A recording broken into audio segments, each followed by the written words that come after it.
এটি এখনো এসে পৌঁছায়নি, আরো সময় লাগবে।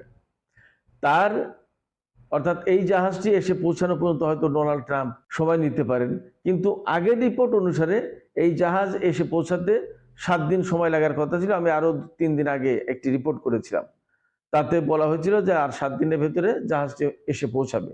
সেক্ষেত্রে শনিবার হচ্ছে একটা সম্ভাব্য যুদ্ধের টাইম, এতে মোটামুটি একটা ধারণা পাওয়া যায়।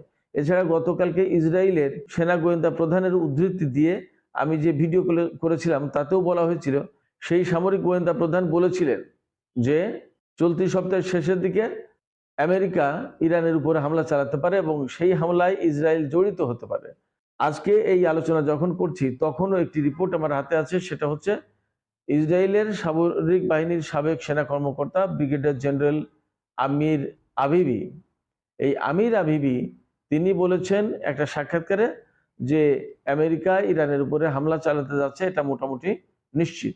তার পক্ষ থেকে তিনি ধারণা করছেন যে এটা নিশ্চিত এই কারণে যে ইরানের কাছে আমেরিকা এবং ইসরায়েল যে সমস্ত দাবি দেওয়া জানিয়েছে, যে প্রত্যাশাগুলো করছে, যে বিষয়ে চুক্তি করতে চাইছে, তার একটাও ইরান মানবে না। তিনি একদম পরিষ্কার করে বলেছেন যে ইরানের ইউরেনিয়াম সমৃদ্ধকরণ বা পরমাণু কর্মসূচি চলতে পারবে না বলে আমেরিকা এবং ইসরায়েল দাবি করছে, ইরান এটা মানবে না। ইরানের হাতে কোনো ক্ষেপণাস্ত্র থাকতে পারবে না এবং ক্ষেপণাস্ত্র কর্মসূচি থাকতে পারবে না। ইসরায়েল যে দাবি করছে, আমেরিকা যে কথা বলছে, ইরান এটা মানবে না। আঞ্চলিক প্রক্সি ফোর্সগুলোর সাথে ইরানের যে সম্পর্ক কাট আপ করার, বিচ্ছিন্ন করার কথা বলছে, ইরান এটাও মানবে না। ফলে ইসরায়েল এবং আমেরিকা যে দাবি জানাচ্ছে তার একটাও যখন মানবে না, তখন যুদ্ধ অনিবার্য হয়ে পড়বে এবং এই যুদ্ধ হবে। গত জুন মাসে যে 12 দিনের যুদ্ধ একটা একেবারে ঘনিয়ে আসছে, তাতে একথা মোটামুটিভাবে জোর দিয়ে বলা যাচ্ছে যে যুদ্ধ হবে। এটা এখন আর যদির প্রশ্ন নেই যে যদি হচ্ছে। ফ্যাক্ট হচ্ছে কি, এই সমস্ত খবরগুলো মেইন স্ট্রিম মিডিয়াতে আসছে না, মূল ধারা যে গণমাধ্যম তাতে খুব একটা আসছে না। আসছে বিভিন্ন রকমের টুইটারে, তারপরে ফেসবুকে বা ইউটিউবে বিভিন্ন সূত্র থেকে টুকটাক টুকটাক করে খবর যা দেওয়া হচ্ছে, বাস্তবে দেখা যাচ্ছে সেটাই সত্য। ইরান এই হুমকির বিষয়গুলো খুব ভালো করেই বুঝতে পারছে, যার কারণে তারা তাদের পক্ষ থেকেও প্রস্তুতি নিয়েছে এবং চীনের পক্ষ থেকে ইরানকে প্রচুর পরিমাণে সমরাস্ত্র দেওয়া হচ্ছে। বিশেষ করে আমরা গত 2-3 দিন ধরে একটা খবর পাচ্ছি, চীন গত কয়েকদিন ধরে ইরানকে ডংফেং 17 এবং ডংফেং 21 এই মডেলের ক্ষেপণাস্ত্র ইরানকে দিয়েছে। এই ক্ষেপণাস্ত্রগুলো হাইপারসনিক ক্ষেপণাস্ত্র এবং এগুলো মূলত যুদ্ধ জাহাজ, বিমানবাহী রণতরী এগুলো ডুবাতে বা ধ্বংস করতে খুবই কার্যকর। এদিকে আরেকটা গুরুত্বপূর্ণ খবর আমি আপনাদেরকে জানাই, ইরান আজকে তার লোকাল টাইম অর্থাৎ স্থানীয় সময় বিকেল 3:30 থেকে মোটামুটি ঘন্টা খানেক মতো সময় রেখেছে। এই সময়ের ভেতরে তারা দেশের দক্ষিণাঞ্চলে রকেট এবং ক্ষেপণাস্ত্র উৎক্ষেপণ করবে। এই ব্যাপারে বিশ্বের আন্তর্জাতিক এবং অভ্যন্তরীণ বিমানের ফ্লাইটগুলো যাতে চলাচল না করে সেই জন্য নোটিশ দিয়েছে। এই নোটিশ কিন্তু আন্তর্জাতিক পর্যায়ে পৌঁছে গেছে, এটাও কিন্তু একটা গুরুত্বপূর্ণ বার্তা। ইরানের দক্ষিণাঞ্চল এত গুরুত্বপূর্ণ কেন? পারস্য decât ieftin, e de la Lidl. Profită! হয়তো তাদের প্রস্তুতি যাচাই করার একটা চেষ্টা করছে, অথবা এইটা এই যে ক্ষেপণাস্ত্র এবং রকেট উৎক্ষেপণ করবে, এর ভেতর দিয়ে মনে হয় আন্তর্জাতিক অঙ্গনকে, বিশেষ করে আমেরিকা এবং ইসরায়েলকে বার্তা দিতে চাচ্ছে যদি তোমরা যুদ্ধ শুরু করো তাহলে আমরাও প্রস্তুত। খেয়াল করুন টাইম লাইনটা, শনিবারে যুদ্ধ শুরু হতে পারে বলে আশঙ্কা করা হচ্ছে, খবরটা এইভাবে প্রচার হয়েছে। ঠিক তার 1 দিন বা 2 দিন আগে ইরান তার দক্ষিণাঞ্চলে ক্ষেপণাস্ত্র এবং রকেট লঞ্চিং করবে।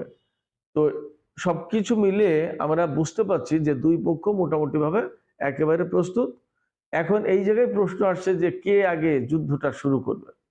আমি আপনাদেরকে বলতে পারি মোটামুটি যা পরিস্থিতি এবং ইরানের সবসময়কার যে বক্তব্য, সেটা হচ্ছে যে ইরান কখনো যুদ্ধ শুরু করে না, তবে ইরান যুদ্ধ শেষ করবে, এটা ইরানি কর্মকর্তাদের বক্তব্য। এবং যদি যুদ্ধ কেউ চাপিয়ে দেয় বা শুরু করে তাহলে সেটা ভীষণভাবে প্রতিরোধ করবে এবং পাল্টা জবাব দেবে। ইরান সবসময় বলছে যে এবারের জবাব হবে নজিরবিহীন। গত জুন মাসে যে যুদ্ধ হয়েছিল 12 দিনের যুদ্ধ, সেই যুদ্ধের চেয়ে অনেক বেশি শক্তিশালী জবাব দেবে এবার ইরান। এবং এবারের যুদ্ধকে বলছে ইরান বারবার যে এটা কোনো সাধারণ পর্যায়ে যুদ্ধ থাকবে না, এটা একের পুরো অঞ্চলে ছড়িয়ে পড়বে। এবং আমরা গত কয়েকদিন ধরে একেবারে খুব স্পষ্ট বার্তা পাচ্ছি ইরানের সর্বোচ্চ নেতার পক্ষ থেকে যে কথা বলা হয়েছে যে আমেরিকা বা মার্কিন প্রেসিডেন্ট ডোনাল্ড ট্রাম্প যে হুমকি দিচ্ছেন যে তাদের হাতে বিরাট বড় ভয়াবহ যুদ্ধ জাহাজ আছে। হ্যাঁ, এই যুদ্ধ জাহাজ খুবই বিপজ্জনক এবং বড়, কিন্তু সেই যুদ্ধ জাহাজকে ডুবিয়ে দিতে পারে যে অস্ত্র সেটা আরো বেশি ভয়াবহ। তার মানে ইরানের হাতে এরকম যুদ্ধ জাহাজ ডুবানোর অস্ত্র আছে, এই বার্তা সর্বোচ্চ নেতা দিয়েছেন। এবং এটা কিন্তু কোনো সাধারণ পর্যায় থেকে কথাটা আসেনি। সর্বোচ্চ নেতা, যিনি ইরানের একজন আধ্যাত্মিক নেতা এবং ইরানি জাতির বা শিয়া কমিউনিটির ইমাম, তার পক্ষ থেকে কোনো সাধারণ কথা না, ফেলনা কথা না, হালকা কোনো কথা না। এই কথার কিন্তু ভাতৃত্ব এবং অনেক গুরুত্ব, ওজন আছে, ওজনদার কথা এটা। এ কারণে আমি বলছি দুই পক্ষের ভেতরে যে প্রস্তুতি এবং রাশিয়ার পক্ষ থেকে যে হুঁশিয়ারি দেওয়া হয়েছে, সের্গেই ল্যাভরভ, রাশিয়ার পররাষ্ট্রমন্ত্রী সের্গেই ল্যাভরভ বলেছেন যে এই ধরনের যুদ্ধ বা সংঘাত ভয়াবহ পরিণতি ডেকে আনবে। এবং রাশিয়া এবং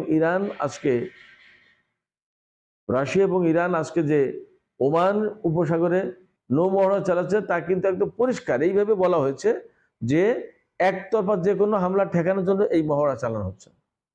তার মানে রাশিয়া সরাসরি ইরানের পক্ষ নিল, এতে আর কোনো সন্দেহ থাকলো না। সের্গেই ল্যাভরভ তো পরিষ্কার করে বললেন। সেক্ষেত্রে মোটামুটিভাবে আমরা বুঝতে পারছি যে যদি আমেরিকা যুদ্ধ শুরু হয় তাহলে এই যুদ্ধ কিন্তু ইরান এবং আমেরিকার ভেতরে থাকবে না, ইসরায়েল তো অবশ্যই জড়িয়ে পড়বে। ফ্রান্স, জার্মানি, ব্রিটেন থেকে যুদ্ধ বিমান আনছে আমেরিকা, তার মানে নেটো দেশগুলো থেকে হয় আমেরিকার বিমান জড়ো করছে এখানে, তা না হলে ওই সমস্ত দেশ বিমান পাঠাচ্ছে। তার মানে কি হতে যাচ্ছে পরিস্থিতি আমরা কম বেশি বুঝতে পারছি। আরেকটা বিষয় আমি এখানে আলোচনা করে শেষ করতে চাই। আমরা প্রত্যাশা করি না যে যুদ্ধ শুরু হোক, কিন্তু যুদ্ধ শুরু হলে মোটামুটি একটা অনেক বড় ইকুয়েশন তৈরি হবে, একটা হিসাব নিকাশ আসবে এবং সমীকরণ বদলে যাবে। হিসাব নিকাশ আসবে এই কারণে বলছি যে এখানে যদি আমেরিকার যুদ্ধ জাহাজ বা বিমানবাহী রণতরী কোনো কারণে বা কোনোভাবে ইরান ডুবিয়ে দিতে পারে, তাহলে আমেরিকার শক্তিমত্তা মারাত্মকভাবে প্রশ্নের মুখে পড়বে এবং পৃথিবীর সামরিক ভারসাম্যটা বদলে যাবে, ইকুয়েশন, সমীকরণটা বদলে যাবে। এবং এই খেলায় যুক্ত হচ্ছে একেবারে প্রকাশ্যভাবে যা বোঝা যাচ্ছে, ইরান, রাশিয়া, চীন এক পক্ষে থাকছে এবং ওপাশে আমেরিকা, ইসরায়েল এবং তার হয়তো ইউরোপীয় মিত্ররা। সুপ্রিয় দর্শক, আলোচনা শেষ করব যাবার আগে আপনাদের কাছে একটি প্রশ্ন রাখতে চাই। ব্যাপকভাবে করা হচ্ছে, শনিবার যদি হামলা নাও হয় তাহলেও যে পরিস্থিতি তাতে যুদ্ধ অনিবার্য হয়ে উঠেছে। সেক্ষেত্রে আপনাদের কাছে কি মনে হয়, এই ধরনের যুদ্ধ কি